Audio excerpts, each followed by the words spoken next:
Okay, so we're at what, 9:03. We'll start the Wayside Cleanup office hours. This is Thursday, March 11th. And for those of you who have been paying attention, this is roughly the 1-year anniversary, apparently, of when the World Health Organization declared a pandemic. And I hope you're all going to take some time to celebrate by going for a walk in the woods or something. And it is going to be such a nice day.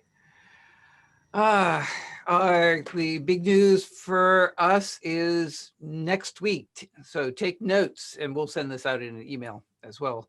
But the Wayside Cleanup Advisory Committee is next Friday, March 19th, as we've been foreshadowing for the last couple of weeks, 9:30 to 12-ish or so. Hopefully it will be a little bit shorter than that. Paul, Yes? we're going to start at 9. We're going to start at 9. Okay, I was going to say it's already on the website. I will update that on the website. Starting at 9 o'clock. Oh, that's good. Hopefully not go to noon then. It will be using the same Zoom call information that we use for this. I think, right, Liz? That's your department. Okay, good. Now I'm a little bit paranoid. We'll send that out as well. So since it's on Friday, there will be no office hours next Thursday, or there will? That's where I was going to go next, that you don't need 2 doses of us. So no office hours on Thursday. I will try to remember to be here at 9 o'clock, just to tell people who show up anyway that we're not meeting. And the topics that we will have for the advisory committee meeting are, we're going to talk about the status of the MCP revisions, the DEP private and public well water supply sampling program, the findings of DEP's multi-lab audit, restructuring the advisory committee to be more effective in reaching all of our stakeholders, and talk about the wayside cleanup related grant programs that we have. There are a couple new ones that people might not be familiar with. I realize many of you are have been coming to these office hours over the past year, and we've talked about many of this material to a greater or lesser extent, so it may be redundant to some degree, although I think we have some new things, exciting things, particularly the lab audit findings we haven't talked about in detail at all.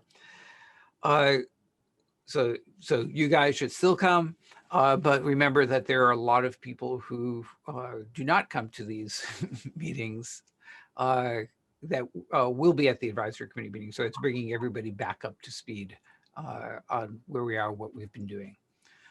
So hope to see you all there. Any questions or any suggestions about what else we should address in the advisory committee meeting? You're not going to talk about the tax credit, just that was suggested. There'll be some additional updates things, and because people will ask, we'll probably mention that as well. Yeah.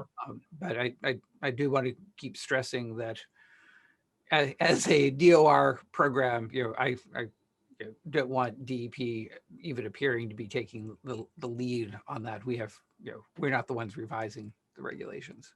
Not yet. We are not the ones revising the regulations. Thank you, Larry. Yeah. So yeah, that would be brought up as well, but not a major agenda item. No. And any other thoughts that you have about what we should talk about? You'll notice COVID isn't mentioned in that, and because after a year, really tired of talking about COVID, we all know what's going on. So unless there's a very specific thing about COVID, we'll just pass on that. We'll pretend it never happened. And then the other thing we were talking a little bit about before a lot of people came on, it's been a busy week in Massachusetts for PFAS. If you haven't seen the ES&T article, thanks Matt for being the first person to send it to me. That came out about looking at PFAS on the Cape.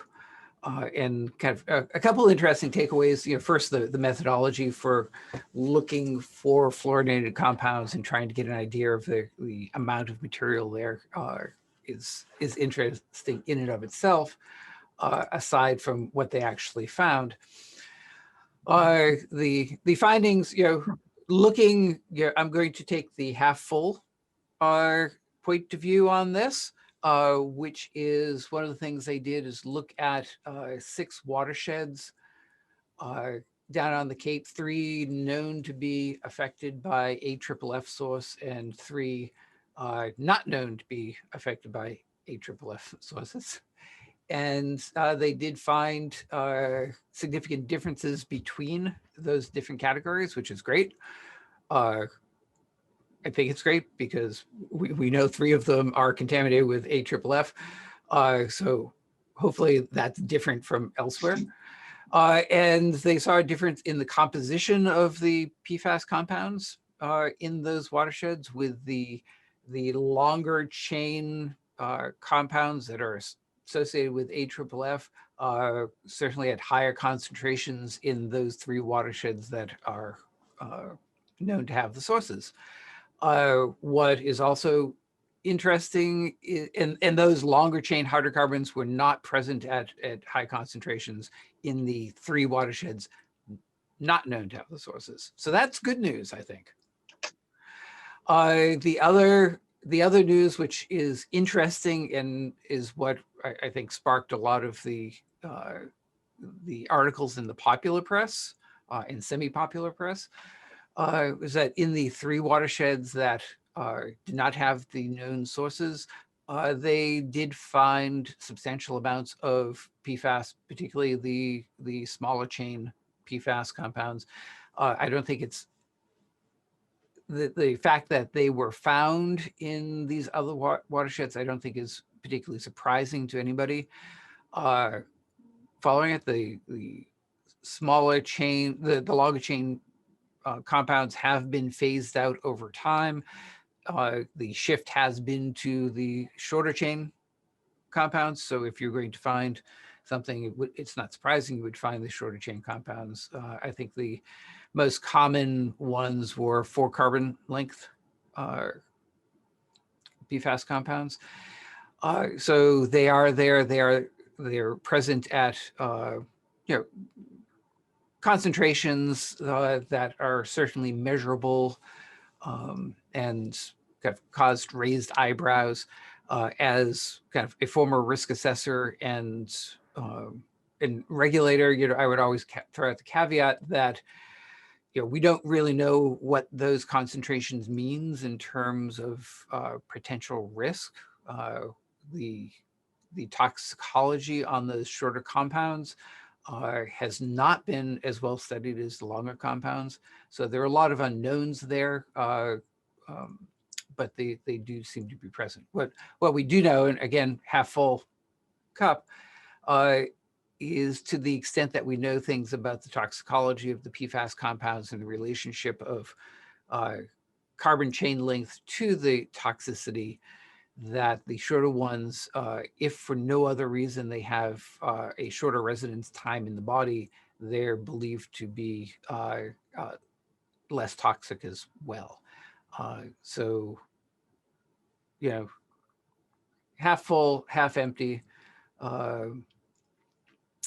view of it, but it's an interesting study, and a lot kind of getting into the details. There's a lot in that we'll probably be looking at over time. So anybody else have reactions to that? The fingerprinting part of that, which is a whole nother side, the kind of analytical side, is also interesting in using this type of thing to identify potential contributions from different sources. Particularly, I think part of the speculation here for the watersheds not affected by the AFFF are the potential contribution from things like septic systems and consumer products that then get passed through the septic systems, and the ability when you have when you have fine PFAS contamination and you're trying to look at potential sources and what's coming from what direction from what source, something like this might be used to help identify the sources.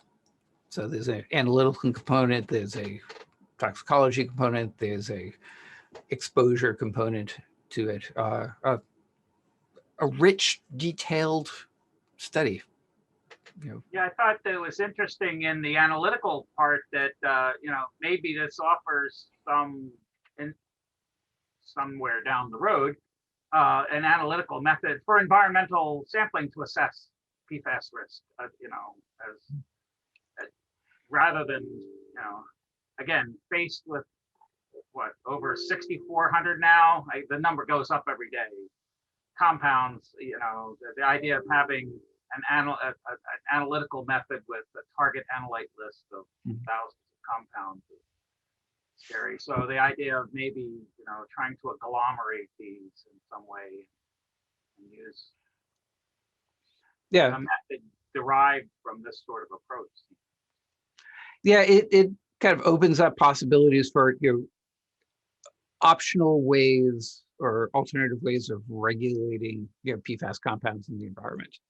I was thinking an analogy to like VPH and EPH, right? I mean, you're trying to regulate hundreds of compounds rather than say, oh, we're going to look at hundreds of petroleum compounds. We say, hey, look, we pick these ranges. So that's what I was thinking, that there might be there's going to be, there are already discussions about, do you pick these chemicals off one by one and develop standards for individual compounds? Do you do what DEP has already done, which is, we've grouped 6. As we look into the future, how do you, we're finding more and being able to measure more compounds than then we can effectively regulate one at a time. And we have a lot of examples of ways that we have regulated groups of compounds, whether it's PCBs or dioxin toxic equivalency factors and pHs, or dealing with things as ranges like EPH and VPH. There are different approaches out there, and depending upon kind of the analytical methods and the relative toxicities and all of that, eventually, I think, and again, this is personal, this is not DEP's expression of kind of where we're going, but I think as there's more and more evidence of the mass of different PFAS compounds out there, that we're going to have to deal with it one way or another, and it's worth exploring those different methods and having analytical methods that can detect them and group them in different ways, give us the flexibility to regulate it in kind of alternative, creative ways. The other thing that I got was, so in part of proctoring or whatever, the MCP Redua refresher with Mr. Fitzgerald and Mr. Roccolini. So Jim went into some on the PFAS analytical at the end, and what was interesting to me is, so you're talking about, these are forever chemicals, right? They're called the forever chemicals. So it seems like holding times for analytical samples shouldn't be an issue. And I was surprised to hear from Jim, but apparently there's a good amount of evidence or something that the polyfluorinated, as opposed to the perfluorinated, the completely fluorinated, the ones that are fluorohydrocarbons or whatever, hydrofluorocarbons. Anyway, but those actually do transform apparently in shorter, much shorter time frames, some of them. So that's why preservation and whatever holding times are short, but I was not aware of the mutability of the polyfluorinateds as being in such short time frames as maybe weeks or months or something. But these things are out there, but they're transforming in the environment. Yep. Yeah, it's not as simple as a catchphrase like forever chemicals would lead you to believe. Yeah. What a surprise. Paul, Hey, Barry. question. Yeah. Hey, good morning. So maybe I'm a step slow or I missed something. Are the watersheds where you say there were detections of these unknown PFAS sources in the shorter chain compounds were detected, those are not among the PFAS 6 that are regulated currently? So let me find the table. 6 and 7, right? So the non so like the mean concentration of, let's pick an example, in the AFFF affected watersheds, the mean concentration of PFOA was 40.7. In the non-affected watershed, it was 2.95. So much lower levels of the longer chain, and the PFAS 6 that we regulate are the longer chain compounds. The 7 and 8 carbon, right? yeah, yes, yeah, mostly those. So what the non-AFFF affected watersheds were richer in the, well,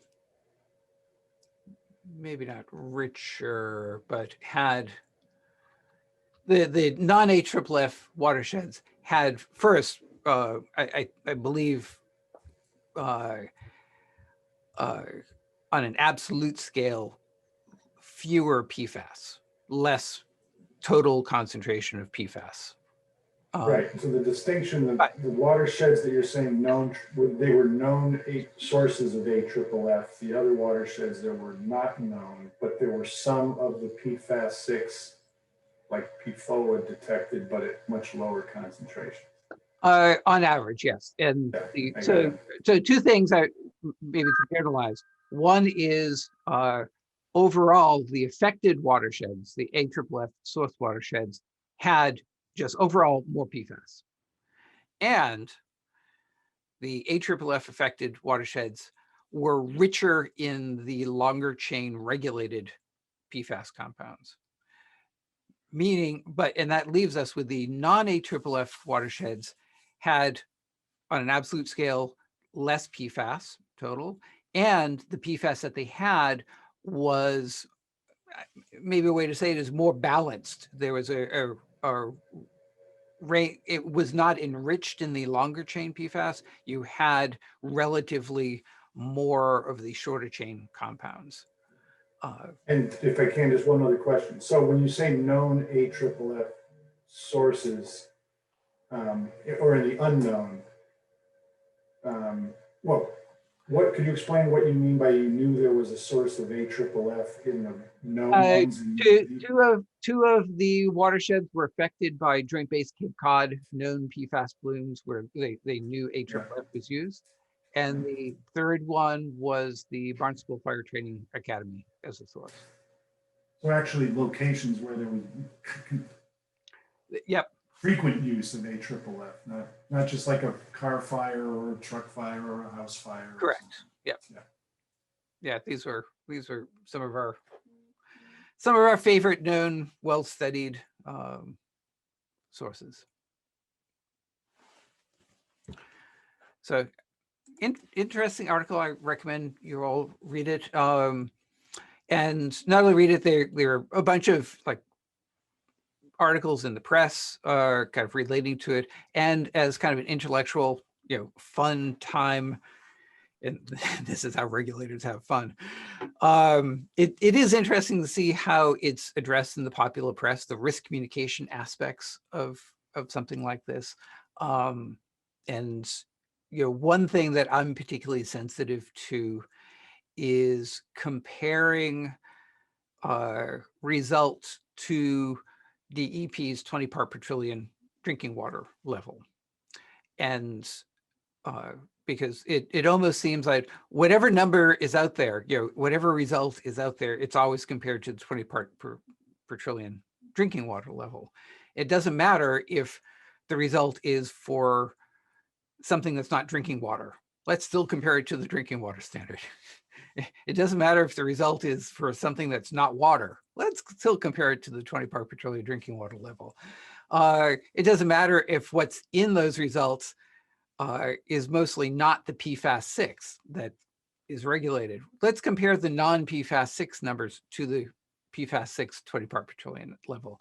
It is, PFAS is a very difficult risk communication challenge to DEP, to, I'm sure, the press, to the researchers who are trying to explain kind of their findings in a way that makes sense to the general public. And it's something that you guys, I'm sure are challenged with when you go out and talk to your clients or talk to the municipal officials, where the sites are located, or talk to the public at public meetings. So looking at kind of how things like this are communicated, and the good things and the bad things associated is always interesting. Like I said, weird way to have fun, but you take your entertainment when you can't go to the movies. Well, where was this article again? Was it in the Boston.com? The actual article that we've been talking about is an environmental science and technology article. I did post a link to a place that has a link in the chat, but if you Google ES&T and PFAS, that sort of thing. Is this the article in LinkedIn? Yeah, I think I posted it in LinkedIn as well. Yeah. Okay. Thank you. So, I had to get it with my ACS membership or something. It wasn't allowing me to get it originally, but yeah, you may. pirated copies, Elliot, are all over the place. And if you want one, I can send it to you. Yeah, would you? Yeah, I'll bleep that comment out. Oh, sorry. Just make sure you get Matt's name and address in there, Paul, when you. ACS will be after you. Yeah, I will. Yeah. I belong to ES&T. It's one of my groups. Yeah, DEP has a hard copy subscription to ES&T, but it's through the one I know about is through ORS. So I know they have a stack of them there. So I feel we're kind of in the bounds of our subscription. All right. So anything you guys want to talk about? Any questions, issues, things we should talk about next week? Any ways you're celebrating the 1-year anniversary? There's a DOR listening session today. There is. Yeah. For those who are lucky enough to be invited. Again, DEP has no control over the listening sessions or the invitation list. We just show up and listen. That's our role. So some of you will see us there. I think there may be some additional listening sessions planned in the future. We'll see. We learn about them on a couple of days in advance. Well, my understanding is that everyone that submitted a comment has been invited to one or another of the listening sessions. Is that correct? Again, we're not. Yeah, I know. I don't know, but that's what it seems like. Yeah. Okay. Right now, all the people I know that have submitted comments appear to have been invited. Yeah, that's what I'd heard. So, and I don't know. I'm sure it's Archibald Williams. If somebody else would like to attend one, I would recommend emailing him and asking if there's space available. I do know this. The one coming up today, there was an email that went out about asking everybody to be succinct because they anticipate it will go long, and they want to hear from everybody. Well, I think it's William Archibald. William Archibald. Did I say Archibald William? Yes. Ah, I want to call him Archie. William Archibald. Sorry.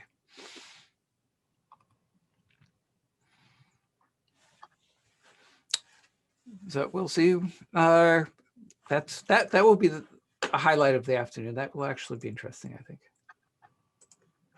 So Paul, on another topic, once again, a tranche, I think is the term, of senior regulators are leaving the department in Connecticut due to something to do with their, I guess, union and benefits and pension and stuff like that. So big changes in your colleagues in Connecticut. So there's Really? nothing like that sneaking up in Massachusetts, is there? I mean, no one of these things like, oh my gosh, if you don't all leave by April 1st, you know, you lose your pension or you get something cheaper or something.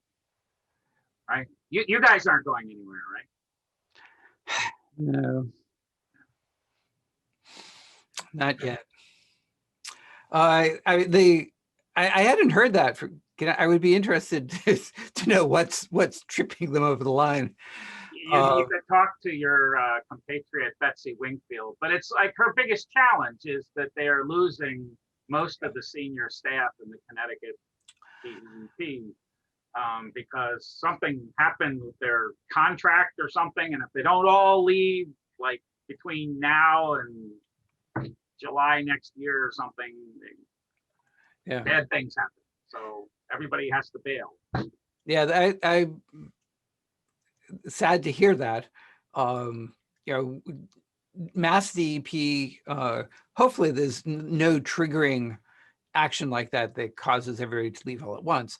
But we certainly have an aging workforce, although there has been, you know, some hiring and kind of recent hiring has focused on even converting some of the positions to kind of more entry level positions, environmental analyst 2, environmental engineer 2 levels, in order to, you know, bring in younger people and kind of create a career ladder again, like we had before. Because DEP, the last time I heard, I think our average age was like 55 years. And that was a couple of years ago, and we haven't gotten any younger.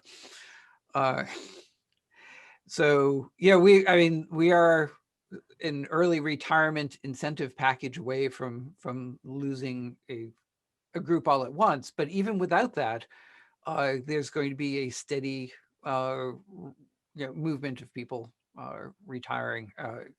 The large batch that came in kind of in the late 80s, early 90s, kind of are approaching that point. So I know Larry or somebody could comment as well, but I think it's been a concern of the LSPA for some time that LSPs came in all as a bunch, and the replication rate or whatever you want to call it isn't doing very well. And Seth Malofsky announced at the meeting on Wednesday that with DEP that the same problem in Connecticut is twice as many are leaving as are planning on, based on surveys, are in the next 5 years lose 30 but maybe gain 15 for LEPs. And I don't know, Larry, do you have any better feel for LSPs? Or I don't know why you're singling me out on that, Matthew. I thought you discussed this concern before. Yeah. Wendy could comment. No, we still have what, 463 LSPs, which is about what we started with a long time ago. I was about to say that in the last 10 years, we've lost about 100. That sounds bad. About 100. There are about 100 fewer LSPs than there used to be. And how many did we gain? In 10 years. In 10 years. Well, the net loss. It was, I don't know what the net loss is, but for a while, the outgoing LSPs were being replaced by, I don't know, 8 to 10, 11 new LSPs a year, but that's changed now. That the retirees are no longer being fully replaced. But there has been a loss of 100. The numbers are going down since I began at the LSPA. It has nothing to do with me, thank goodness. I just mentioned Keep that. telling yourself that, Wendy. Yeah, Wendy, I just think you're mentioned part that. of the retention program. You're helping us hang on to people. But so in the whole, But broader picture of do more Yeah. with less, it's just there seemed like, I mean, right, Matt, Paul, your staff, DEP staff isn't growing by leaps and bounds, right? And yet you're doing more things. Well, there are certainly efficiencies that have happened over the years. The whole EDP thing for us, certainly allows us to do more with less. But even with that, the technical staff that need to review and act on site work, whether it's auditing, whether it's going out and working on imminent hazards, that there's only so much efficiency you can get when it means boots in the field.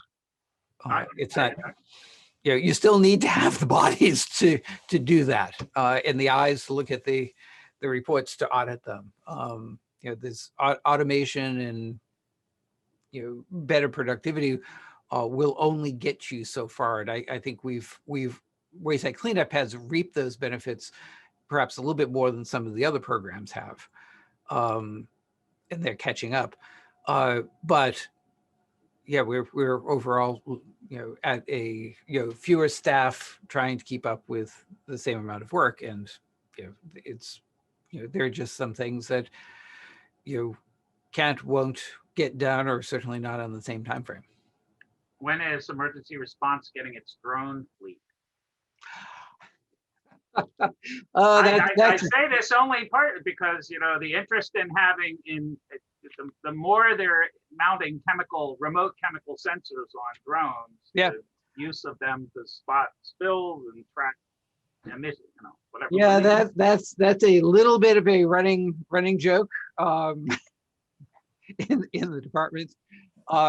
It is a little bit more complicated for us, I think, that it may be for the private sector, for a number of reasons, but that is one of those things on our radar of, particularly for equipment like, we have the fast vehicle where we have, we can go out and put out air samplers around a site and find out almost in real time, what's being emitted and where it's going and what the concentrations are. Yeah, it would be great to be able to supplement that with a drone that could fly, into an air plume and take samples. Right. And so it's one of those things that it is a matter of time. And I think for us, the fire departments and the hazmat teams and others, and EPA in particular, are kind of breaking that ground. The Mass Highway Department of Transportation actually has drones and has taken the lead within the state on developing drone policy and standard operating procedures. So we are kind of following on and participating in that. We have access to people with drones.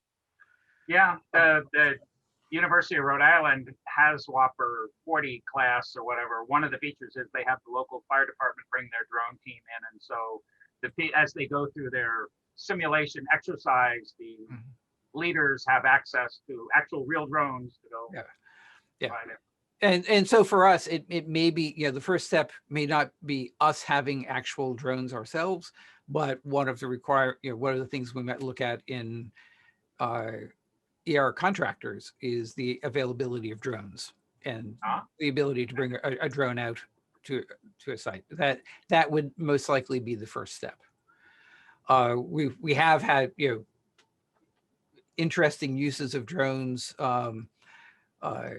My favorite is on the MassDEP program where we do training with local fire departments and others on deploying boom for marine oil spills. And in one case, a fire department had brought a drone, and instead of, part of it is getting a rope over to the other side of a river or to another Sure. bank in order Yeah. to send it by drone. Yeah. Worked great. I imagine the ER guys are also thinking about the idea of, like the Dunkin' Donuts drone or something. We're out here for like 24 hours. Can we have like, quick run over to, Yeah, it just have Sorry. Amazon deliver an air sampler by drone, to the site. Yeah,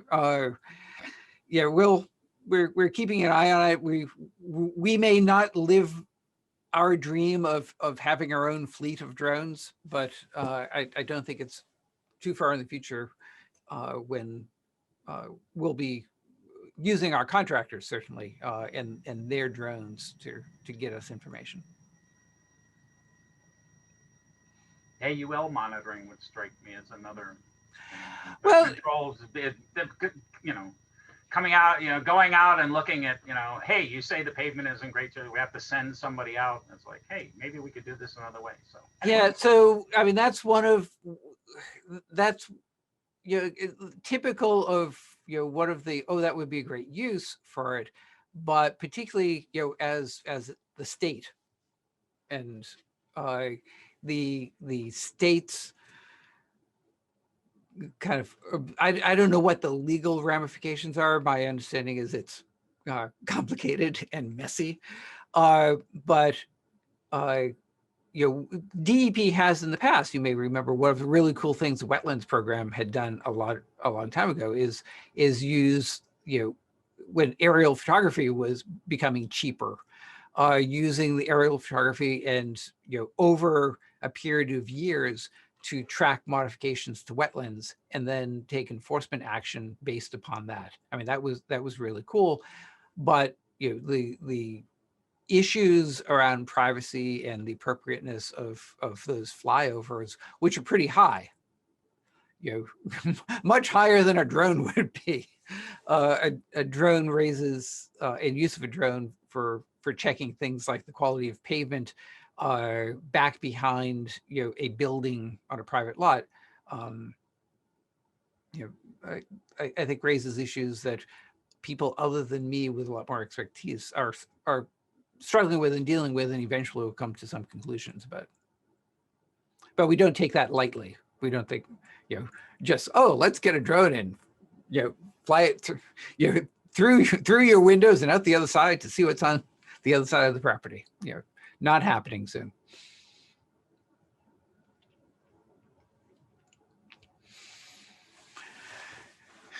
Anything else? But if you do have examples, at your sites of the use of drones particularly for sampling, I think, the examples we get a lot are people doing drone photography of sites, which is great. It's nice. I love looking at it. I wish I had my own drone to do photography.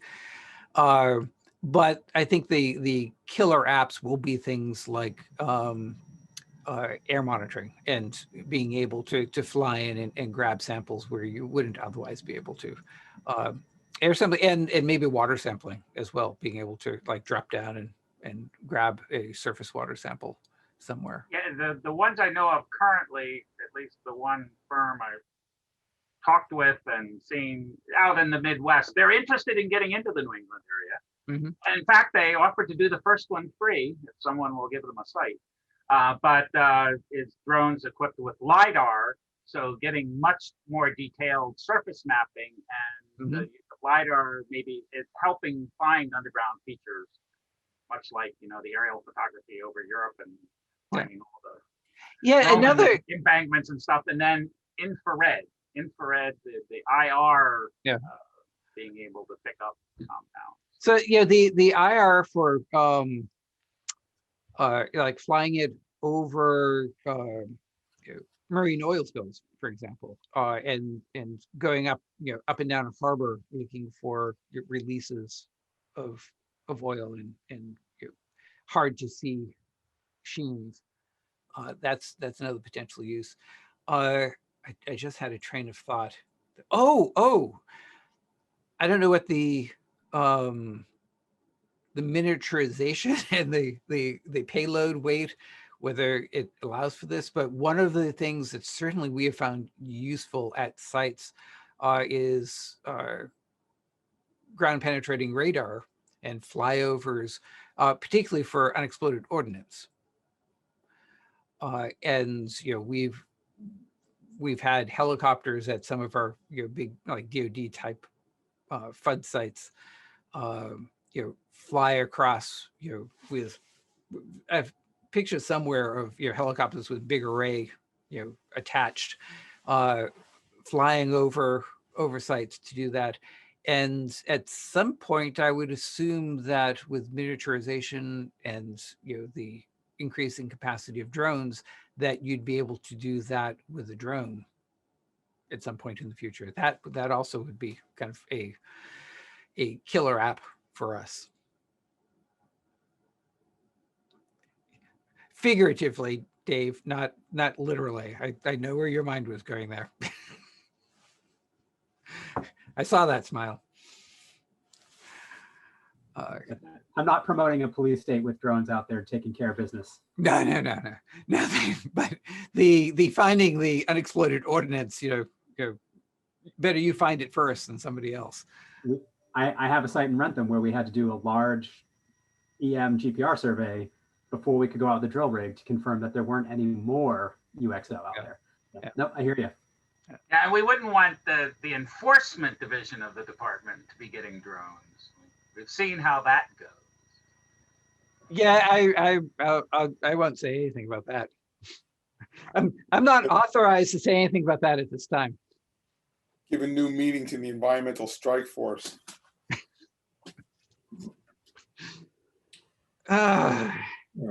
Yep. But you're welcome to borrow our drones anytime you want, Paul. Oh, you have drones? We're developing a department. We have one guy who's an expert at it, and we use it a lot on our projects. Cool. Yeah, well, if you're at some point, I think we would be interested in having, if you have examples of how you've used it in projects. I think part of kind of our movement towards using them is kind of convincing people above us of the utility of them.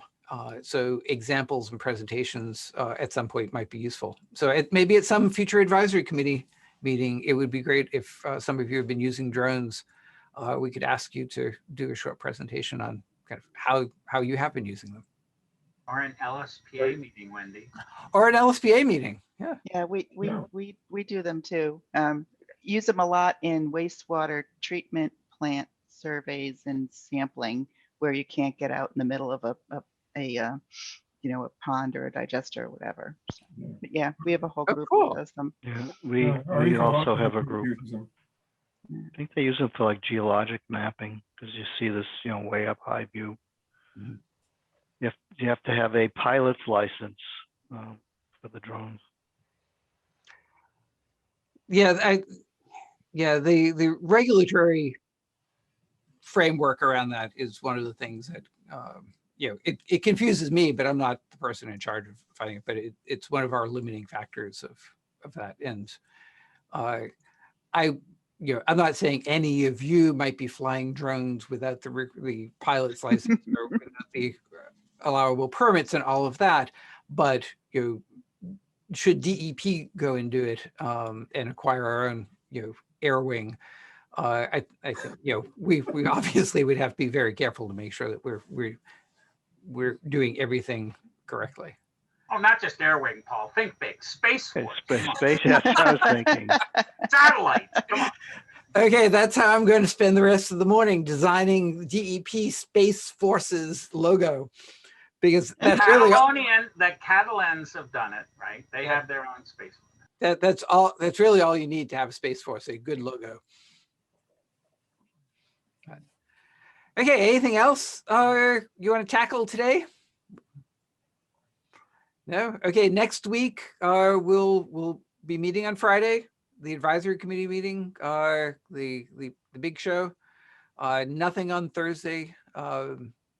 but if you accidentally show up, I probably will be here just hanging out. Just to tell you to go away again.